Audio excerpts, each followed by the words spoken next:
अस्सलामुअलैकुम वरहमतुल्लाहि वबरकातुहू।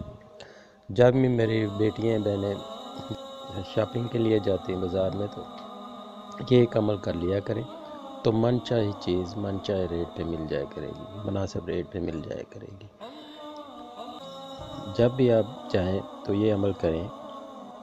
अवला अखर दरूद शरीफ पढ़ के 21 बार या नाफियो का विद कर लिया करें, तो इंशाअल्लाह ताला आपकी मनपसंद चीज़ आपके मनपसंद रेट पर मिल जाया करेगी। यकीन कामिल से करें तो इंशाअल्लाह ताला आपको ज़रूर फ़ायदा होगा।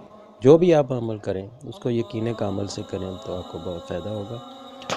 अल्लाह ताला आपको अपनी ज़मान में रखे। मुझे अपने दुआओं में याद रखिएगा। अल्लाह हाफ़िज़। हमारी वीडियो पसंद आए तो लाइक शेयर और सब्सक्राइब ज़रूर करें।